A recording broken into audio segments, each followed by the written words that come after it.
Beyonce is currently on tour for her Cowboy Carter album, and because this is a country album, supposedly, she is leaning into a lot of Americana aesthetics. And in a recent concert photo, she was pictured wearing a shirt that pays tribute to the Buffalo Soldiers. And I didn't know anything about the history of this army regiment before a controversy exploded over her shirt, but her fans are very unhappy with her right now. The Buffalo Soldiers were black soldiers who served in the U.S. Army, primarily on the American frontier following the Civil War. They were part of an all-black cavalry and infantry regiments established in 1866, and they were formed to help control Native American populations, to protect settlers, and maintain order on the western frontier. The nickname Buffalo Soldiers was reportedly given to them by Native American tribes, with theories suggesting it was a sign of respect due to the soldiers' bravery in fierce fighting. The term eventually became synonymous with all of the black regiments established in 1866. And she also, on the back of the shirt, had this long history of the Buffalo Soldiers explained, but that wasn't visible in the pictures.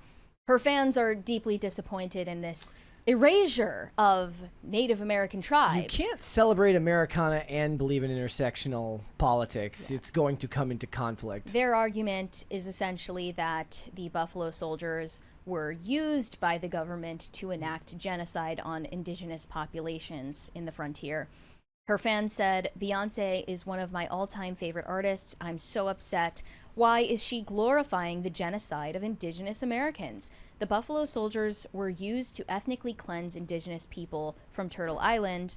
Another response said, "Pushing U.S. military propaganda that romanticizes atrocities against indigenous people and enemies of peace, quote unquote, the day after the U.S. bombs a Middle Eastern country under the guise that they're also enemies of peace, is a disgusting and clearly deliberate choice." I don't know what Iran has to do with any of this, but okay. The Buffalo Soldiers were given false promises, and a good portion of them were mostly owned slaves, manipulated into doing dirty work for white men. This is a nuanced part of history. It makes me sad that Beyonce would glorify such a difficult and terrible thing. Another one said, "Beyonce is not your friend. She does not care about justice or liberation. She does not care about being on the right side of history. She is capitalism incarnate, and everything she does is in service of making money. The Buffalo Soldiers, this should only shock you if you're dumb." I don't know why they needed someone to explain this to them. I guarantee that person had no idea what Buffalo Soldiers were before stepping into this thing here. Like, they probably heard Buffalo Soldier the first time when they heard that Beyonce was doing something that paid homage to the Buffalo Soldiers. They're flooding her comment section right now, trying to alert her attention to this, get an apology out of her. "You've inspired generations in your commitment to honoring Black excellence and legacy, but what happened at your show wearing a Buffalo Soldiers t-shirt with no indigenous representation was a missed opportunity, and it hurt." Then she said, "You could have worn Native, you could have honored indigenous designers who are creating Western wear rooted in cultural legacy, not colonial fantasy." Here's one. "All excessive nationalism without self-criticism is fascism." Don't care. It's just like funny to me that there are so many people who formed a parasocial relationship with Beyonce that think she's their friend, or that think that she is an activist. Obviously, everything she does is in service of making money. Why did you need someone to explain that to you? That's just mind-boggling to me, how childish they are. And then Swifties hopped on this controversy and drew a comparison with one of Taylor Swift's shows honoring or doing a land acknowledgement before the show. Taylor Swift's team probably wrote this up and put it up on a projector. "We acknowledge that we are performing today at Rogers Center, located on Treaty 13 lands, traditional territory of the Mississaugas of the Credit and the traditional home of many other nations, including the Anishinabeg, Haudenosaunee, Chippewa and Wendat peoples. We acknowledge the First Nations, Inuit, and Métis peoples whose original and treaty territories we stand upon. So Taylor Swift's team was all over preventing a type of controversy like this. Beyonce's team was slacking. Socially conscious music. Meanwhile, there's Taylor, who honored and recognized Indigenous people at the highest grossing tour ever. Stupid. I mean, isn't it just as bad to do a land acknowledgement and then profit off of performing on that land anyway? Like, what's the value in doing a land acknowledgement? They even did that at the Oscars earlier this year, which a lot of people were surprised by because of the supposed cultural vibe shift against such posturing. But they do it anyway.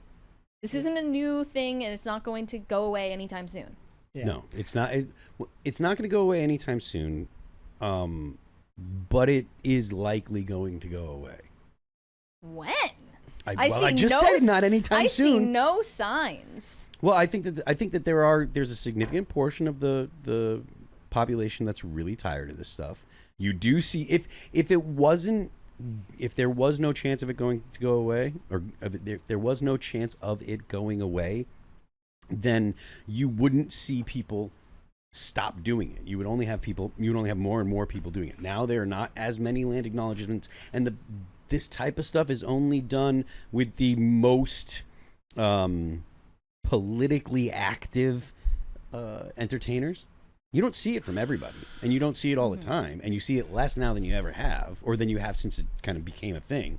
So I do think that it'll go away. I just don't think that I think that people that have said, "Oh, woke is dead," I think that's an overestimation, and that's speaking, getting out ahead of your skis. But I do think that it's not popular with most people. So I am slightly surprised that they displayed that message at a Taylor Swift concert, but in all likelihood, Taylor Swift had no idea that they made that decision. It was completely something that was come up with by her team to mitigate an upcoming social media disaster. Like, she probably had no part in making that decision. I personally don't look at celebrities, especially, have been activists and virtue signalers for decades upon decades upon decades. This will never stop. I actually think it only gets worse in so much as that whole brands will be built off of it, whereas in the past they had the ability to do it at an award show. Now they have the ability to do it anytime, anywhere. The difference is you as a user on the internet will have the ability to choose from whence you spend your money, and you can go ahead and follow those people. But this thing is somebody like Beyonce is such level of fame that a lot of people will hold their nose and support, even if she says things that they don't like. But younger artists will build their whole brand around this type of stuff, especially in music, as we've discussed. Like, music especially seems to be a place where a lot of this activism finds its way into the promotional material in a unique way. I think most importantly, Beyonce's country album was not received well, and you can see that in the ticket sales. We were just talking about that a couple of months ago, that she can barely sell these shows. And with someone like Beyonce having her name, you would think she'd have no issue whatsoever selling out a stadium, but she's struggling to market herself even, and performing similarly ridiculous stunts to Katy Perry to attract attention. It's not working. We have a 20 from Cesario JPN. The No Kings demonstrations in Hawaii got renamed to No Dictators to show solidarity to the overthrown Hawaiian kingdom. Ironically enough, the date of the protests fell on the birthday of King Kamehameha the Great. Cowboy Carter I saw somebody mention this in the chat, so thank you. I didn't grab your name. Cowboy Carter, obviously, it did outsell Post Malone's country album by quite a margin, double. 1 million units for Cowboy Carter and about 500,000 for Post Malone. People buying physical copies of it? I'm assuming that that's physical sales, and maybe that's digital sales as well. But the point is it outsold it, and she's not able to sell out her tour. I mean, yeah, I guess it's and for her, the shirt is a different beast than making a post about it I guess no, really, because it wasn't somebody else's post. It was her post about it with all of the history. I mean, then it's just intersectionalism. It's where do you put your value on the lives of the black soldiers or the lives of the Native Americans? She's throwing her hat in the ring for the black soldiers, which is just her own version of identity politics. The difference is her audience can virtue signal on whichever side they want at any given time. The next week she could post something about a different regimen that has something to do with white folks, and they will side with them rather than the white folks because it's all about where you fall on the identity hierarchy. In this case, Native Americans fall higher than the black soldiers because by their estimation, the black soldiers were doing the bidding of white men. Right. It's self-defeating. It's all stupid. I don't think Beyonce is particularly well versed in American history anyway, but she was just Didn't she say that having a moment. Didn't she say that like America was all racist and stuff at one point? It's like I'm sure she has. Something along the lines of if you're America's so racist, or racism is such a part of America that to say something critical about racism is to come across as critical of America or something like that. Which is, I mean, obviously, it's insanely stupid. Like the idea that the United States is the most racist place ever is, I mean, it's literally the opposite of true. It is probably the least racist place in the whole world, and not only in the whole world, but in human history. Not if you listen to Whoopi Goldberg, though. Well, of course, yeah, according to Whoopi Goldberg, life as as a black American is, in some regard, worse than living as a woman in Iran. Yeah, well, she's a moron, too. Thanks for watching. Listen to full episodes of Pop Culture Crisis on Spotify. Keep up with us on social media and make sure you subscribe and ring that bell so you never miss the show. Bye, guys.